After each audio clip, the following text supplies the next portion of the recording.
తెలంగాణ రాష్ట్రంలో 33 జిల్లాలలో మొత్తం 180 స్కూళ్ళల్లో ప్రైవేట్ స్కూళ్ళల్లో ఎస్సీ ఎస్టీ విద్యార్థులకు విద్యను అభ్యసిస్తున్నారు. 180 స్కూళ్ళల్లో సుమారు 26,000 మందికి ఇప్పటి వరకు విద్యను అభ్యసిస్తున్నారు. వారికి ట్యూషన్ ఫీజులు, స్కూల్ ఫీజులు ప్రభుత్వం చెల్లించకపోవడంతో వారిని స్కూల్లోకి అలో చేయకుండా వారిని బయట నుంచే పరిస్థితి వచ్చింది.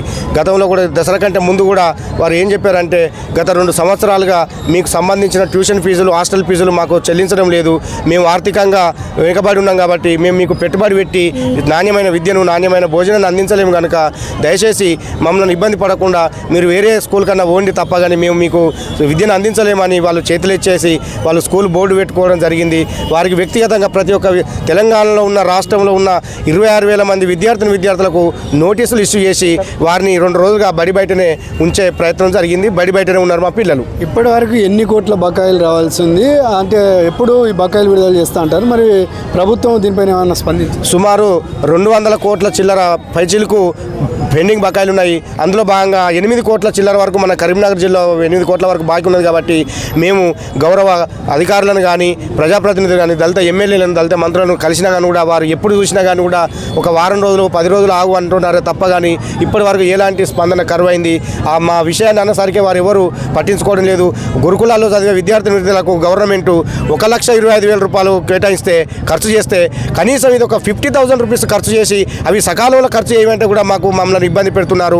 వార్షిక బడ్జెట్లో కూడా ఎస్సీ ఎస్టీలకు ఇంత బడ్జెట్ అని గొప్పలు చెప్తున్నారో తప్ప కానీ ఆ ఉన్న బడ్జెట్ను వారికి సక్రమంగా ఖర్చు పెట్టలేక మా పిల్లల భవిష్యత్తును నాశనం చేస్తుంది ఈ ప్రభుత్వం. మా పిల్లల్ని వ్యాన్ ఎక్కిస్తే వ్యాన్ ఎక్కించుకోవట్లేదు, స్కూల్కి పంపిస్తే స్కూల్ నుండి రిటర్న్ పంపించేసారు సార్లు.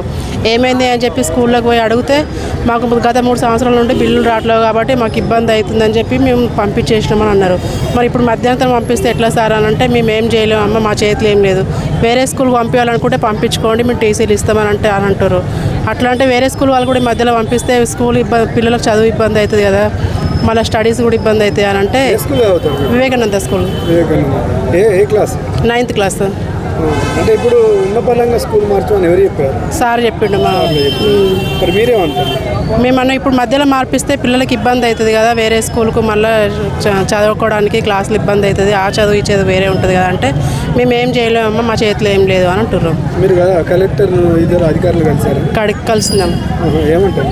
కలెక్టర్ మేడం చేస్తాం, మేము చేసే ప్రయత్నం మేము చేస్తున్నాం అని చెప్పి అన్నారు. మేము కూడా అందరికీ చెప్పినాం, మాట్లాడినాం, పంపినాం లెటర్లు అని అన్నారు.